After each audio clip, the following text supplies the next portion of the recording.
అని గౌరవ మంత్రి వారు అన్ని వివరించి చెప్పారు.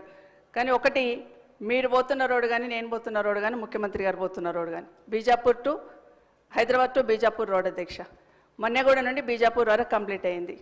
ఈ రోడ్ కూడా శాంక్షన్ వచ్చి 2 సంవత్సరాలు అయిపోయింది. ఎన్నికల కన్నా ముందే ల్యాండ్ అక్విజిషన్ 1300 కోట్లు పెట్టి ల్యాండ్ అక్విజిషన్ కూడా కంప్లీట్ చేస్తున్నాం. గౌరవ మంత్రి గారు ఇప్పుడు వచ్చినాక ఏదో ల్యాండ్ అక్విజిషన్ చేసినామని చెప్తున్నారు. అది కరెక్ట్ కాదనేది మీ ద్వారా గౌరవ మంత్రి గారికి చెప్తున్నాను. వాళ్ళ అధికారులు తప్పుడు సంకేతాలు ఇచ్చి తప్పుడు సమాచారం ఇచ్చి ఉంటారు అధ్యక్ష. 1300 కోట్లు పెట్టి అప్పుడే ల్యాండ్ అక్విజిషన్ చేస్తున్నాం.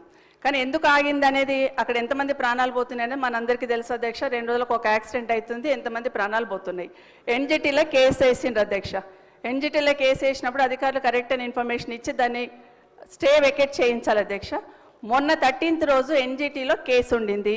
ఆ స్టే వెకేట్ అయ్యిందా, నిజంగా రోడ్డు మీరు స్టార్ట్ చేస్తున్నారా, వర్క్ స్టార్ట్ అయిందా, ఆ క్లారిఫికేషన్ కావాలి అధ్యక్ష. ఎందుకంటే ఊరికే చెప్పడం కాదు అధ్యక్ష. 13th రోజు కేసు ఉండింది, అది వెకేట్ చేశారా, వెకేట్ చేస్తే ఎప్పటి నుండి స్టార్ట్ చేస్తున్నారు, వెకేట్ అయ్యిందా అనేది మీరు చెప్పండి అధ్యక్ష. ఎందుకంటే అది కరెక్ట్గా స్టార్ట్ కాలేదు అధ్యక్ష. నేను మొన్న యాక్సిడెంట్ అయినప్పుడు గౌరవ కలెక్టర్ గారితో మాట్లాడి కనీసం సైడ్ బాంబ్స్ అన్న క్లియర్ చేయండి, గడ్డితోని యాక్సిడెంట్ అవుతుంది అది తీయండి అంటే అది మాత్రమే క్లియర్ చేస్తున్నారు తప్పిస్తే రోడ్ స్టార్ట్ అయింది కాదు అధ్యక్ష. అది స్టార్ట్ కానే కాదు. ఒకవేళ నిజంగానే చెట్లు తొలగించడానికి ఇబ్బంది ఉందన్నప్పుడు చెట్లు లేని దగ్గరన్నా రోడ్డు చేస్తామనన్నా క్లారిఫికేషన్ తీసుకొని ఎన్జిటి దగ్గర పర్మిషన్ తీసుకున్నా స్టార్ట్ చేయాలి అధ్యక్ష. మీకు తెలుసు అధ్యక్ష ఎన్ని యాక్సిడెంట్లు అవుతున్నాయి. దయచేసి ఆ రోడ్ మీద క్లారిఫికేషన్ అని గౌరవ మంత్రి గారిని కోరుతా ఉన్నాను అధ్యక్ష.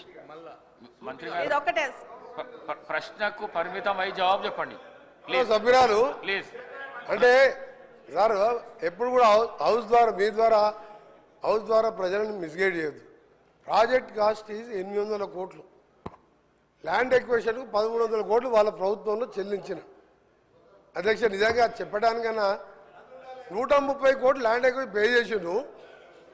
అప్పటికి అపాయింటెడ్ డేట్ రాలేదు. ఎన్జిటీలో స్టే ఉన్నది. స్టే మన వెకేట్ చేపించి స్టే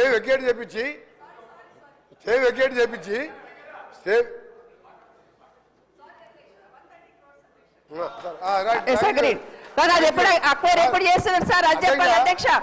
అధ్యక్ష మీ ద్వారా ఒకటి అడుగుతున్నా, బిఫోర్ ఎలక్షన్స్ ల్యాండ్ అక్విజిషన్ చేసినాం కదా అధ్యక్ష, అది నేను క్లారిఫికేషన్ అడుగుతున్నాను. అప్పటి నుండి జరుగుతుంది కదా, ఎన్జిటీలో కేసు ఏమైందని సూటిగా అడుగుతున్నాను అధ్యక్ష. 240 కోట్లే శాంక్షన్ రోడ్కి, 130 కోట్లు ల్యాండ్ అక్విజిషన్ చేసుకున్నాము, అది కరెక్ట్ అధ్యక్ష, అయిపోయింది కంప్లీట్. కానీ ఎప్పటి నుండి ఎప్పుడు వెకేట్ అవుతుంది ఎన్జిటీలో మాత్రమే అడుగుతున్నాను అధ్యక్ష. సార్ ఎన్జిటీలో క్లియర్ అయింది.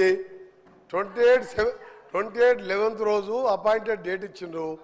29th రోజు ఈ 29 మొన్న నవంబర్ మొబైలైజేషన్ వర్క్ స్టార్ట్ అయింది. వారు అదే జిల్లా వారు ఇప్పుడు పోయి చూసుకోవచ్చు వర్క్ నడుస్తుందా లేదా. మీరు ఎప్పుడు కూడా వాస్తవాలు ఒప్పుకోవాలి. గట్కేసర్ ఫ్లైఓవర్ 7 ఏళ్ళు అయింది. మీ సంగతి చెప్పాలంటే ఒక రోజంతా పడుతుంది అధ్యక్ష, ఒక రోజంతా పడుతుంది. అన్ని అబద్ధాలే.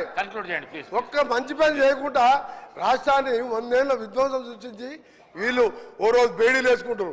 బేడీలు వేస్తారు పోలీసు వాళ్ళు అధ్యక్ష, పోలీసు వాళ్ళు వేస్తారు. రేపే మాపే పోలీసు వాళ్ళు బేడీలు వేస్తారు. వాళ్ళు బేడీలు వేసుకునేది ఆ బేడీలో ఫోటో చూస్తే ఒక నిమిషం సార్